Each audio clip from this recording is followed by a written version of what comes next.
नमस्कार मित्रांनो, आपलं सर्वांचं स्वागत आहे आपल्या आजच्या नवीन मिनी ब्लॉग मध्ये। आज मी आलेलो आहे माझ्या गावाला। तर मी सध्या आमच्या रानातल्या घरी आहे। हे आमचे बैल आहेत। इथले वातावरण खूप मस्त असते मॉर्निंगला। आणि मित्रांनो, ह्याचं नाव लॉरेन्स आहे। बाबाची थोडी भीतीच वाटते, चुकून हात चावला बिवला म्हणजे काय करायचं। असं हळूहळू मग गेलो जवळ, मग हात लावला त्याला। खूप दिवसानंतर आलो होतो मी इथं, त्यामुळे जरा थोडी भीती वाटली मला। मग काय डायरेक्ट गावात आलो। आजपासून आमची यात्रा चालू होती आणि आमची किट्टू आणि दोन भाच्या म्हणल्या आम्हाला पाळण्यात बसायचे। मग पाळण्यात बसवलं, त्यानंतर परत उतरून दुसऱ्या पाळण्यात बसल्या त्या। मग असं वाटत होतं आज काय ह्या सोडणार नाहीत मला। त्यानंतर डायरेक्ट मिकी माऊस मध्ये नेलं। अगं लागून मला घेऊनच गेल्या तिथं त्यांना। मग मिकी माऊस मध्ये पण बसवलं। मिकी माऊस मध्ये बसल्या तशा लयच खुश झाल्या होत्या, लय मज्जा घेत होत्या, लय उड्या मारल्या त्यांनी, खूप मज्जा केली त्यांनी। मग संध्याकाळी भावांसोबत आलो ना बसायला बाहेर। भैया, पहिलवान, चिन्या, गण्या, आम्ही 4 जण बसलो होतो। छबिना चालू होणार होता, मग डायरेक्ट आम्ही मंदिरात येऊन बसलो। हा मागच्या साईडने व्हिडिओ केलाय, कशा प्रकारे सजवलंय मंदिर बघा तुम्ही।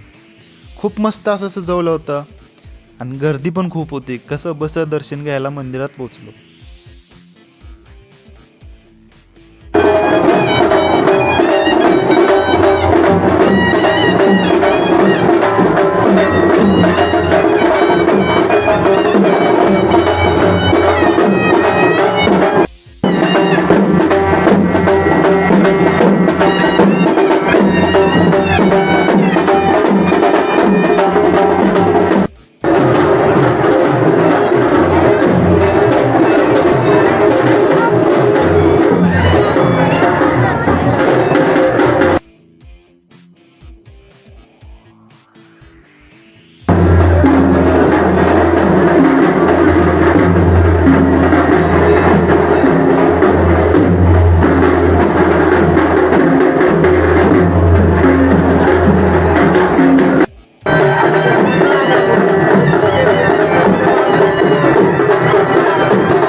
तर कसा वाटला ब्लॉग मित्रांनो, चॅनलला सबस्क्राईब करा, लाईक करा आणि शेअर करा।